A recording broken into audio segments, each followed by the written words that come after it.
आज हम लोग बात करेंगे उत्तराखंड हिमाचल के प्रसिद्ध देवता श्री महासू महाराज की।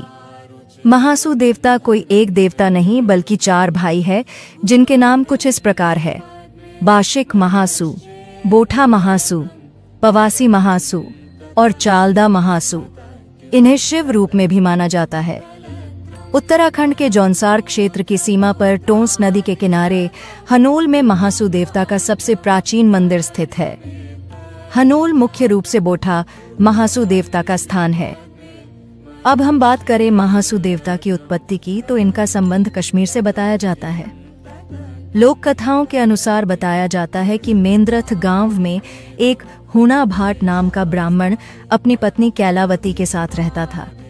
इसी क्षेत्र में एक किरमिर नाम का राक्षस भी था। बताया जाता है कि इस ब्राह्मण के 6 पुत्रों की बलिदान उस राक्षस को लग चुकी थी और अब उसके आखिरी पुत्र की बलि भी लगने वाली थी, जिस कारण से दोनों पति पत्नी बहुत चिंतित थे। एक दिन जब कैलावती मेंद्रथ के पास के तालाब से पानी भरने गई तो बताया जाता है कि कैलावती ने जैसे ही पानी भरने के घड़े को तालाब में डाला तो घड़े से महासू देवता के वीर शेडकुड़िया की आवाज आई। कैलावती ने वीर शेडकुड़िया को अपना सारा दुख सुनाया।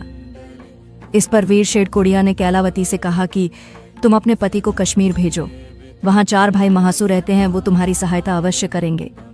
कैलावती ने घर आकर हुणा भाट को सारी बात बताई और यह बात सुनकर हुणा भाट कश्मीर जाने की तैयारी में लग गया। बहुत सी कठिनाइयों के बाद जब हुणा भाट कश्मीर पहुंचते हैं तो वहां पहुंचकर वीर शेडकुड़िया उन्हें बताते हैं कि 4 भाई महासू एक तालाब में रहते हैं।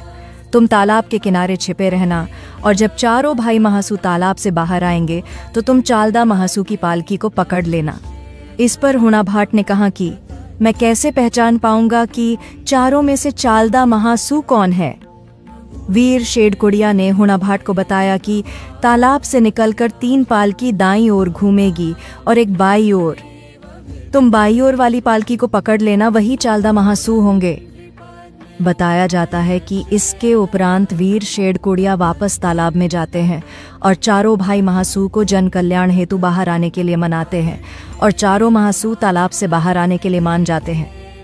जैसे ही चारों भाई तालाब से बाहर आते हैं तो ब्राह्मण बिल्कुल भी देरी किए बिना चालदा महासू को पकड़ लेता है, जिस पर तीनों भाई हड़बड़ा जाते हैं। चालदा महासू तीनों भाइयों को शांत करते हैं और ब्राह्मण को उसकी बात रखने का मौका देते हैं।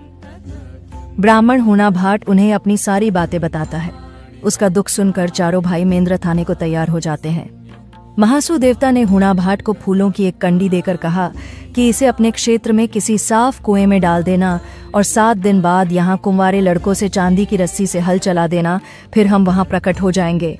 हुणा भाट को जैसा कहा था उसने वैसा ही किया, परंतु वह 7 दिन तक रुक न पाया और उसके सब्र का बांध छठे ही टूट गया और उसने छठे दिन ही हल चलवा दिया।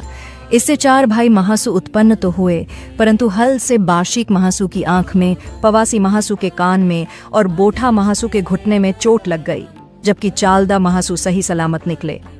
चारों भाइयों के प्रकट होने के बाद न केवल किरमिर राक्षस का वध किया बल्कि पूरे क्षेत्र का कल्याण भी किया। इसके उपरांत चारों भाई महासू ने यही वास किया।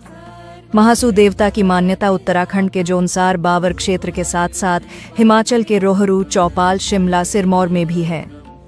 प्रत्येक महासू देवता के अपने अपने वीर भी है, जैसे बोठा महासू के कैलू वीर, बाशिक महासू के कपला वीर, पवासी महासू के कैलात वीर और चालदा महासू के शेडकुड़िया नामक वीर है। बताया जाता है कि महासू देवता के मंदिर हनोल में राष्ट्रपति भवन से नमक आता है। एक कथा के अनुसार बताया जाता है कि महासू का एक चिन्ह टोंस नदी में गिर गया, जो बहते बहते यमुना नदी के साथ दिल्ली पहुंच गया और एक मछुआरे को प्राप्त हुआ। उसने यह दिल्ली के राजा को सौंप दिया और राजा ने इसका प्रयोग नमक रखने के लिए किया, जिससे राजा को दोष लगा। और जब राजा ने अपने पुरोहितों से पूछा तो पुरोहितों ने बताया कि यह महासू देवता का दोष है। राजा ने तुरंत अपने कृत्य के लिए महासू देवता से माफी मांगी और दोष के निवारण के लिए राजा ने हर साल राज दरबार से महासू देवता के मंदिर में नमक भेंट करना शुरू कर दिया। बताया जाता है कि यह प्रथा आज भी राष्ट्रपति भवन द्वारा निभाई जाती है। ऐसे ही और वीडियोस को देखने के लिए हमारे चैनल को सब्सक्राइब करें।